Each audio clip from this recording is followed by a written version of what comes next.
నియోజకవర్గంలో కాంగ్రెస్ బీఆర్ఎస్ నేతల మధ్య సవాళ్ల పర్వం నడుస్తోందా? తాజా ఎమ్మెల్యే మాజీ మంత్రికి మధ్య వార్ మరింత ముదిరిందా? దాదాపు 9 నెలల పాటు సైలెంట్ గా ఉన్న ఆ మాజీ మంత్రి అధికార పార్టీ ఎమ్మెల్యేను ఇబ్బందుల్లోకి నెట్టేశారా? సొంత పార్టీ ఎంపీని ఓడించేందుకు ఆ ఎమ్మెల్యే ప్రయత్నించారా? ఇంతకీ ఎవరా ఎమ్మెల్యే, ఏంటా నియోజకవర్గం?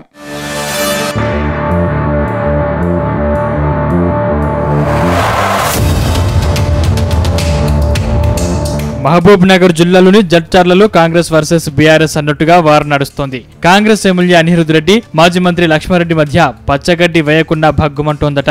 జడ్చర్లలో ఇన్నాళ్లు స్తబ్దుగా ఉన్న రాజకీయాలు తాజాగా వరదలతో మరింత హీటెక్కినట్టు ప్రచారం జరుగుతుంది. అసెంబ్లీ ఎన్నికల తర్వాత మాజీ మంత్రి లక్ష్మారెడ్డి సైలెంట్ అయ్యారు. దాదాపు 9 నెలలుగా ఆయన నియోజకవర్గంలో తిరుగుతున్నా ప్రభుత్వంపై పెద్దగా విమర్శలు చేయడం లేదు. కానీ అటువైపు మాత్రం పరిస్థితి మరోలా ఉందట.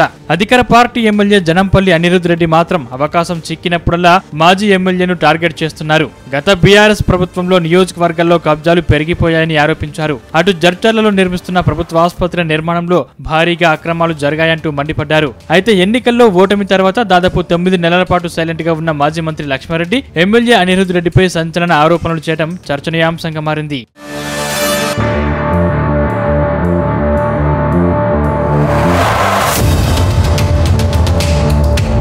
అయితే అధికార పార్టీ నుంచి విమర్శలు వేడి ఎక్కువ కావడంతో మాజీ మంత్రి తప్పక రంగంలోకి దిగాల్సిన పరిస్థితి ఏర్పడిందట.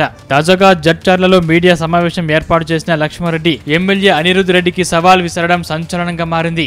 ఎమ్మెల్యే అనిరుద్ రెడ్డి తనపై పదే ఆరోపణలు చేయడం సరికాదని, అవినీతిని నిరూపిస్తే రాజకీయాల నుంచి శాశ్వతంగా తప్పుకొని కాంగ్రెస్ పార్టీ కోసం పనిచేస్తానని ప్రకటించారు. లేదంటే ఎమ్మెల్యే అనిరుద్ రెడ్డి ముక్కు నేలకు రాసి ప్రజల ముందు క్షమాపణ కోరాలని సవాల్ విసరడం హాట్ టాపిక్ గా మారింది. అంతేకాదు పోలేపల్లిలో సెజ్ కంపెనీల నుంచి తమ సిఎన్ఆర్ ఫౌండేషన్ కు డబ్బులు ఇచ్చారని ఎమ్మెల్యే ఆరోపించారని, ఇదంతా అవాస్తవమని కొట్టిపారేశారు.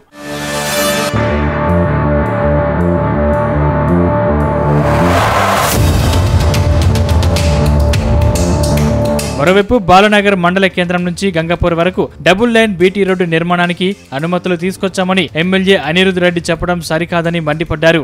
సిఎన్ఆర్ ఫౌండేషన్ డబ్బుల విషయంతో పాటు Balanagar double line BT road నిర్మాణ విషయంలో జీవో కాపీని ఎమ్మెల్యే అనిరుద్ రెడ్డి బయట పెట్టాలని ఆయన డిమాండ్ చేశారు. తాను వైద్య ఆరోగ్య శాఖ మంత్రిగా ఉన్నప్పుడు నియోజకవర్గ ప్రజల కోసం జడ్చర్లలో 100 పడకల ఆసుపత్రి నిర్మాణం కోసం ప్రత్యేకంగా భూమిని కొనుగోలు చేసి ఆసుపత్రిని నిర్మాణం చేయడం జరిగిందని చెప్పుకొచ్చారు. అయితే ప్రస్తుతం అక్కడ వరద నీరు చేరిందని, మరో ఎక్కడైనా 3 ఎకరాల భూమి కొనిస్తే తాను స్వయంగా ఆసుపత్రి బిల్డింగ్ నిర్మించిస్తానని చెప్పారు. తాను అవినీతి ఆరోపణలకు పాల్పడలేదని, అందుకోసం అన్ని పార్టీలతో ప్రత్యేక కమిటీని ఏర్పాటు చేసి పట్టణంలో ఎక్కడైనా కబ్జాలు చేసి ఉంటే వాటిని నిరభ్యంతరంగా బయటపెట్టవచ్చని ఆయన సవాల్ చేశారు.